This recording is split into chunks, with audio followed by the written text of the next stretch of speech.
Hey guys, David Stewart here. I hate to be the bringer of bad news, but Star Wars Episode 7, The Force Awakens, it sucks. And I'm going to tell you why. Usually I don't say something sucks. Well, I don't straight up say, like, this sucks. I'll usually say I don't like it or it's not for me. I've softened a lot over the years about sort of my venom towards things, but I really do think that this one sucks. I think it's like... not just subjectively or aesthetically displeasing to me, but I do think it's actually a poor example of storytelling and movie making. So there will be plot spoilers. There will be significant plot spoilers. So if you're one of the people that doesn't like plot spoilers, you're probably going to want to turn this off. If you're somebody who watched the movie and would like a different perspective and maybe you liked it, then maybe you'll see that perspective. And if you're someone who's like, I really don't care about Star Wars and I just want a good analysis of the film, well, this is what I'm going to give you. I decided not to do this as an article. I usually would write this as like an article because I wanted more emotion. I have a big emotional attachment to Star Wars, so I wanted something with a little more emotion. And I also didn't want to have a rant. I didn't want to just like go off on a rant. I wanted something a little more organized. So I decided to do kind of an organized video, but still have some like rant-like quality. So that's what this will be.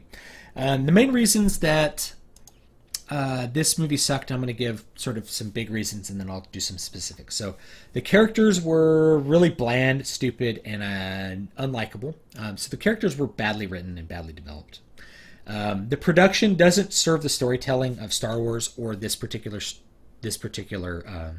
movie. Even though the production value is high, it doesn't effectively work for the story. The plot is really, really bad. It's atrocious, and the lore is like a spit in the face of like what went before. The lore is nonsensical. There's a constant breaking of the rules of the universe. So I'm going to talk about that breaking when I guess I talk about everything else. So let's talk about the characters first. The main character is a character named Rey. She is a girl who is raised on a desert planet called Jakku as a scavenger. She is an incredibly boring, stupid character, and the reason she's boring and stupid is because she's basically a Mary Sue. If you don't know what a Mary Sue is a character. It comes from like Star Trek fan fiction. It's a character that is like hyper competent and comes in and impresses all the old characters and then saves the day. And usually in fan fiction, she dies at the end and everyone cries. And the reason that I'm using Mary Sue, which is a fan fiction device, is because this movie, this is the headline, Star Wars is a $100 million fan fiction film. So The Force Awakens is a $100 million Star Wars fan fiction film. It felt like that. And that's how bad the writing was. And that's how bad just everything sort of with it was. And yet somehow it's like a fan fiction film with the actual actors. It's bizarre. Anyway, so Rey is a character who is hyper competent. She is able to survive on her own on this desert planet, which I don't really disbelieve that. It's all the stuff that comes after that. She gets the Millennium Falcon. It hasn't flown in 20 years. Somehow she powers it up, flies it better than Han Solo ever did, and is able to outmaneuver enemy ships from the New Order, which is just the Empire again. It's Empire 2.0. Including this break in reality where she like flips the Millennium Falcon around and the broken cannon, which is facing in one direction, finally lines up with the ship that's pursuing them and boom, blasts the ship out of the air, which is totally unbelievable. That would be like you strapping a shotgun to a biplane, spinning around in circles and shooting the shotgun once and then it hits something. It hits like your enemy and destroys them. It's like, that's just really, really unlikely. There's a reason you have pivoting turrets on starships or like on B-29 bombers, for instance. So it'd be like maneuvering a B-29 bomber around to like have a fixed gun like shoot someone. It's just not very realistic. Big break. So right at that point, that's when I was like, I don't think this movie's very good with her. That's when I really stopped believing her. She impresses the crap out of Han Solo because she knows his ship better than he does, the Millennium Falcon, which he spent decades maintaining and flying. And of course, he like showers her with adoration and wants to make her his apprentice. Then later on, she has these incredible force powers. She's able to do Jedi mind trick instantly without ever seeing it before. Somehow she knows to attempt it, and it works the first time with zero training, even though it would take years possibly of training for a Jedi to actually be able to influence somebody's mind with that. Just as an example, New Hope, 1977, original Star Wars, we see Obi-Wan Kenobi do this mind trick, and it really impresses Luke. And then we see him do it at the beginning of Return of the Jedi, signifying his growth from novice to master.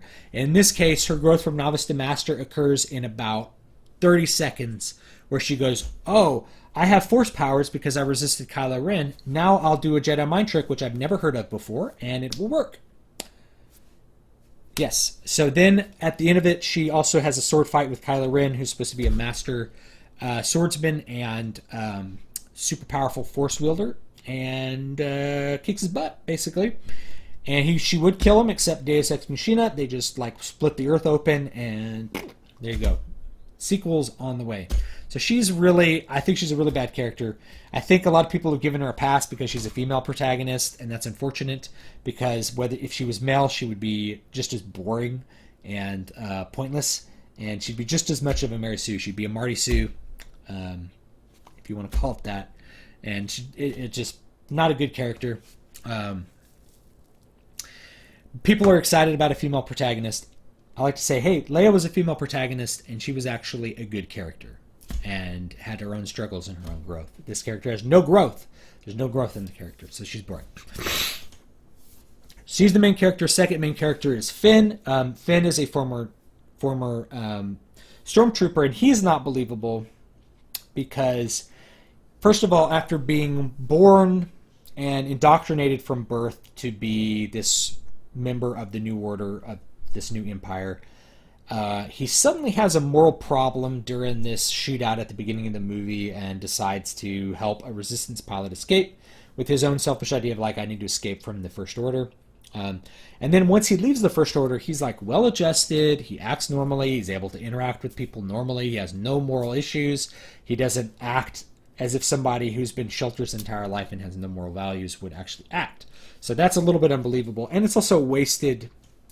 It's a bit of a wasted writing opportunity, because it'd be more interesting if like he was more like the Terminator, didn't understand right from wrong properly, didn't know how to interact with people, was stuck in this hierarchical system and didn't know how to interact to make friends. Like that'd be a much more interesting character.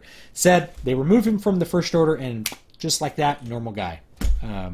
So I didn't really find him particularly interesting. As a result, he's not. I don't know. He's not a repugnant character. He's not hyper competent the way that Rey is, but he's just not very interesting either. Kylo Ren is that's the third main character. He's like the Darth Vader of this particular movie. He starts off the movie being incredibly badass, like he stops this blaster bolt in midair, and it's really cool, using the Force. And he mind rapes Poe, this pilot, and gets information out of him using the Force. So you see he's very powerful. And then he takes off his mask and just becomes a colossal wuss for the rest of the movie, and is completely incompetent, sucks at everything he does, and yet his master doesn't really care and doesn't kill him for it. So he's just an incompetent buffoon for the second half of the movie, and that makes you not fear him at all as an antagonist, and it also makes you not identify with him as any kind of conflicted character. You cared about the idea that Darth Vader could be saved because he was so evil in the first two movies. In this one, you don't really care about Kylo Ren being saved because he's a wuss and he sucks at what he does anyway, and that's what happens in the second half.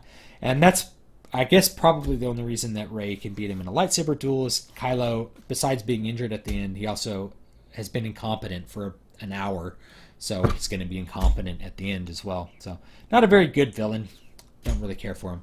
All the old characters, they bring those in. There's Leia, there's Han. Han and Leia have this little talk with each other like this, and that's all you get from them. It's like, hi Leia, I've been away for a bunch of years. Oh yeah, okay, I miss you. I missed you too. You're not mad at me? Nope. I guess this scene is over. Oh, you have to save our son, Kylo Ren. Plot spoiler, Kylo Ren is Han Solo's son. Yeah, I'll go save him. That's them meeting. Like, wouldn't Leia be pissed about it? So Leia is robbed of all her power that she had in the first three movies, where she was like a legitimately good female protagonist. They just rob her power and make her a vanilla, bland character with nothing interesting to say. And Han Solo goes back to being the Han Solo from the beginning of A New Hope. He's made no growth and has regressed. And he's like, I went back to doing what I was good at. It's like, well, that's not very interesting. And because of that, it really feels like a fan fiction film. It's like, I really liked Han Solo in the first movie, so I'm just going to make Han Solo like Han Solo from the first movie. So it's not good. So the characters aren't good. Second thing, production. Production doesn't fit the movie, and let me tell you why. So first of all, everyone complained about the prequels being full of CGI, and they were. This movie has just as much CGI. It's CGI blasting you in the face from every possible angle all the time. There's CGI characters all over the place, and the CGI characters are obviously CGI. They're not convincing. The idea that somehow J.J. Abrams would create a non-CGI'd Star Wars because he happened to build the set of the Millennium Falcon and excited a bunch of fans. You guys have to be disappointed by that. And if you're not disappointed by the amount of CGI, I can't believe that you would have the complaint about episodes 1, 2, 3 having too much CGI. Like, everything in those was CGI, but everything in this one was CGI. There's no difference. Like, it's not convincing. The reason the first 3 films looked real is that they had real objects in them. The reason episodes 1, 2, 3 did not look as real is because they did not have real objects in them. Like, we can't computer program objects that look quite as good as reality yet. There's something very real about, like, a hand-distressed helmet that Luke puts on at the end of Star Wars versus like a CG'd version of a distressed ship. It just doesn't look quite right. Next thing, the visual style is not new. There are no new visuals. So the production, although the production values are high, they spent $100 million on it, they're not effective. There's no new visuals in the sense that all of the aesthetics are just carried over from the original trilogy. Even though 30 years has passed, we have the same ships, we have the same basic Stormtrooper look with like a slight variant. We have the same Sith Lord in a black robe for some reason, with a headgear with like a mask covering his face to be scary, and then takes it off halfway through the movie and just completely negates that. Looks like some young little wuss, like totally Anakin 2.0, but way worse than like the emo Anakin. Kylo Ren is just an emo kid. It's really unfun character, not a good character. I don't like him. So yeah, we have nothing visually interesting. At least what you could say about episodes 1, 2, 3 is they were visually quite interesting. There was new planets, new locales, new species, new ships, new everything. Everything looked new and shiny, and there was all kinds of stuff you hadn't seen before. And that was the same thing with the original trilogy. Each movie gave you stuff. You had Ice World Hoth, you had Cloud City. In Empire, those were totally different from the locales in the first movie, which was Desert Planet. In this one, you get the same locales from the first movie, along with the same plot. Desert Planet, Forest Retreat of the Resistance / Rebellion, Death Star. Those are your 3 locales. Great. They're just lifted from the first movie, so there's nothing new there. There's nothing new. There's nothing original. There's nothing visually original in the movie, and there's nothing original in the plot. When I talk about the plot is completely unoriginal too. This is the most unoriginal Star Wars movie ever. This is the most unoriginal movie that has not been a remake of something that I think I've ever seen. It's completely unoriginal. All right, more technical production stuff. The music sucks. I did a whole music review about this. The music itself doesn't suck, but the music isn't effective. You rarely get to hear the score, except when Han and Leia are talking to each other, you get to hear some score. When Rey is like exploring this shot down old Star Destroyer, there's a little bit of score. You don't get to hear the music because you're just blasted with explosions constantly and yelling and loudness. So you don't even really perceive the music. The music just falls flat. And there's nothing new or original in the music anyway. It's all old themes from the first 6 movies. Nothing new to see there. I have a whole music review on that. Last thing I'll talk about is a technical thing. The volume maximization is extremely high in this movie. It's a very loud movie. And this also ties into another production aspect that is very common with J.J. Abrams, which is the pacing of the movie is really bad. But the loudness, the overall loudness is, I'll talk about the pacing in a second, but the overall loudness is really, really high. If I were to guess, if you were to average the entire loudness of the movie, all decibels, I bet you it would be like a -5 dB average. Because in digital, 0 is the loudest, and then you go down from there. So -5 is really loud. Whereas most movies are like -30, -20, right? A loud action movie might be -18. Because there's quiet moments and there's loud moments. There's explosions and then there's people talking like I'm talking to you. In this one, it's just like explosions, ships flying nonstop. It's action-packed. But it's so action-packed there's no plot. And it's so loud that the loudness doesn't have an effect. And what happens is that we don't perceive loudness in an absolute scale. So that recording, if I'll do a video on the loudness horse sometime. That recording that is like a -2 dB that's really loud, we only perceive it as loud because it's loud compared to everything else around us. When you hear a clap that's loud, it's loud because what happens before it is not loud. So the contrast between volumes is what creates loudness. If I go into the movie theater and it's just loud the whole time, and I saw it in like Atmos and DFX and all that kind of crap, it was just loud. I never perceived it as loud after like the first 2 minutes because it was just loud the whole time. There was no quiet. So what happens is that the listener or the viewer, they stop perceiving any kind of tension, and that just becomes the base level. You're not using volume to create tension anymore after that. You now just have a base level of relaxation that happens to be loud. So that gets me into the next thing, which is the pacing. Pacing is god awful. It's totally like what a lot of modern movies do, which is try to cram as much stuff into 20 seconds as possible. So you have these constant scene changes that are just flipping through, things exploding, things happening, and then the Death Star explodes, and that's the plot. So the problem with that, let me see if I can get this camera to focus on me again. There we go.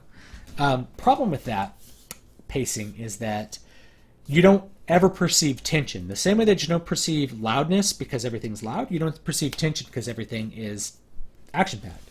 There's not a moment of quiet reflection in the movie other than like the two talking heads, Leia and Han, avoiding saying anything meaningful or interesting. You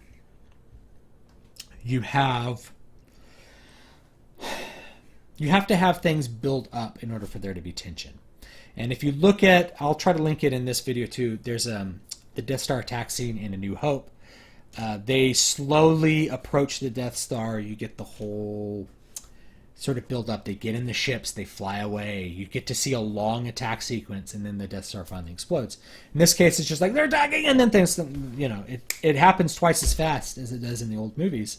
So that we don't have any perception of tension.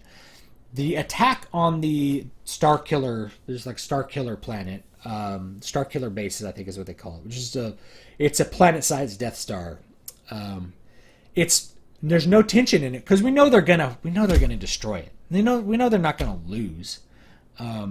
So they just attack it, and then it explodes, and there's no buildup of tension. There's no idea that there might be failure.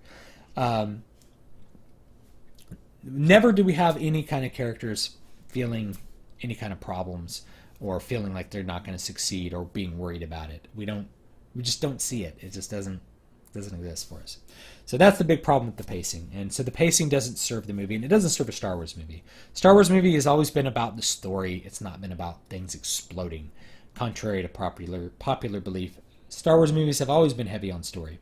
The episodes 1, 2, 3 were very heavy on story. They weren't written the way I would write them, and there were some aspects of production that I don't really like, and so that kind of come off with, like, at best, mixed feelings, mostly negative feelings for, like, episode 1. But at least they had a plot. And episode 1 actually did have a kind of a decent little plot, although a lot of people didn't like it. They're like, trade negotiations? That's stupid. I'm like, well, I mean, it's interesting to the characters, and therefore I find it interesting.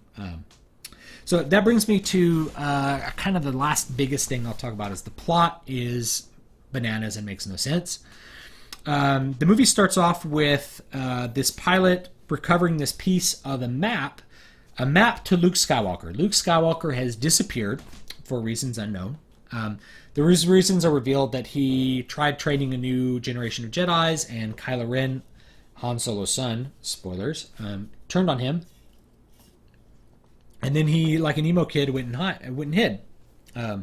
This right away, the setup is bad because, first of all, I don't really believe Luke would just like abandon everyone. If Luke wanted to abandon everyone, why would he have a map to his location? And why would there be some kind of quest to recover this map? This is a plot from a video game, and a bad one. This is like part of the plot from Knights of the Old Republic, which was we have to find these ancient star maps, and then we can reconstruct our maps and go find the Star Forge. In this case, it's like you got to find the map so that you can like find Luke. It's kind of like find all the Triforces, and then you can defeat Ganon. It's like finding maps is not a movie device. A map to someone or a map to something and trying to recover it is not a good movie device. It's very much like a video game device. And frankly, why would Luke leave behind a map? So the whole setup is bad right from the get-go. Then halfway through the movie, we abandon that whole messy trying to find Luke thing, and we instead focus on the new Death Star, Starkiller Base, which is introduced. And it's a Death Star the size of a planet that sucks in the energy of a star and can now destroy planets that are nowhere near it. It can just shoot energy faster than light across the galaxy and just blow up whatever it wants, violating all the rules of Star Wars. I don't know, maybe it doesn't really violate rules because it's a fantasy film, so whatever. That's now the new threat. And so halfway through, they just abandon that whole Luke Skywalker nasty business and just get on to trying to destroy Starbase Alpha. Finn happens to have apparently technical knowledge of this Starkiller base, even though he was on a a Star Destroyer not stationed on this base, and as a grunt, and as later reveals that he worked in sanitation or something, yet is able to produce this information that they can destroy it. So of course they destroy it because there's no other option but for them to destroy it. There's no tension in that. The plot at this point, you may realize, is actually it's pretty much just lifted from the first Star Wars movie. You have a young protagonist on a desert planet who is swept up into a galactic conflict they have no real idea about, is brought under the wing of a wise old master. In this case, it's Han Solo. In the first one, it was Obi-Wan Kenobi. They then watch that master get destroyed. Han Solo gets killed by Kylo Ren. And then they overcome their personal barriers and use their innate power and skill to affect the world. So at the end, Rey fights Kylo Ren, somehow defeats him. Then, of course, rather than making that defeat total, they split the Earth and Kylo Ren goes off to live another day. They never explain how he gets off the starbase when it explodes. The big problems with the plot is that they never explain anything, and there's a bunch of violations of the rules of the universe and a bunch of violations of the rules of lore that happen. There's a part where, like, the starbase destroys the Republic by destroying one planet on it, and Han, like, looks off at a day sky and sees the light bolt over there destroying it, and he's like, well, I guess they destroyed the Republic. And, like, how would you know that? You wouldn't see that because that light would have to be, first of all, bigger and brighter than any star known to see it during the daylight. And also, you wouldn't see it because light travels at the speed of light. So if you're seeing the light of it going, even if it's going at the speed of light, the light from it is traveling at the speed of light. So you actually wouldn't see it for years because it would be light years away.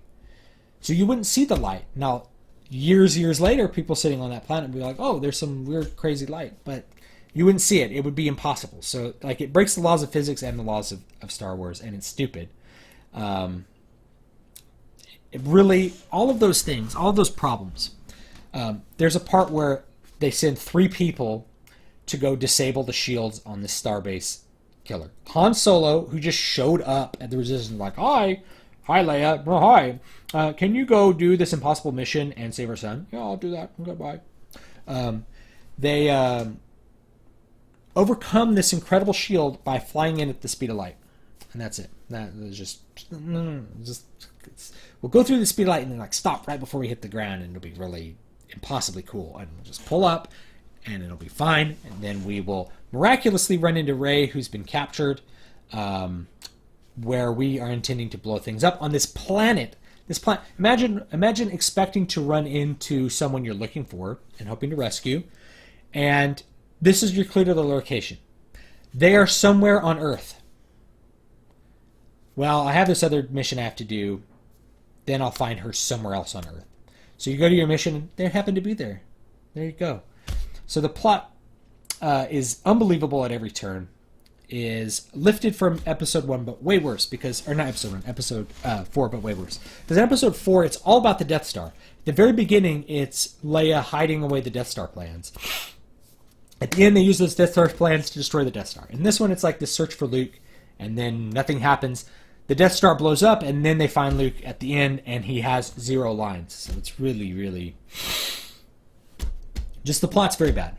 And it's not believable. It's not believable in the Star Wars universe. It's completely unimmersive because there's always things you're like, wait, what? Wait, what? There's a part where Han takes Rey to this planet, never explains why he takes her there except to meet this old CGI woman who happens to have Luke Skywalker when he gets his hand cut off in Return of the... or in Empire Strikes Back. It falls into... it should be dust, but she has it, and... Rey touches it, and now objects in Star Wars suddenly have like memory, and it gives this vision, and there you go. From J.J. Abrams, like, we have to get this lightsaber in her hands. Well, how can we do it? Well, we'll just have Han take her there. Like, okay, that makes sense. No, it doesn't. It doesn't make sense. It doesn't make sense why they're there, and it doesn't make sense that the lightsaber does that, and it doesn't make sense that she gets captured and then breaks out with force powers that she doesn't know about, and then defeats like a master swordsman at the end of it. That doesn't make sense. None of it makes sense. It's just like, it's a mess. What a mess of a plot. Like, I can't really say enough bad things about the plot. The plot was terrible and unbelievable, and Rey as a character was terrible and unbelievable too. So anyway, that's what I have to say about that. I'm sorry for the long video. Hopefully you will forgive me for it. But suffice to say, the plot's bad, the characters are bad, production doesn't serve the plot or doesn't help with the storytelling, which basically makes, what do you have left? The movie sucks. I'm sorry. It's a $100 million fan fiction film. All right. Have a good night. Thanks for watching. You could call me a jerk in the comments below if you disagree, and I appreciate that. So have a good one.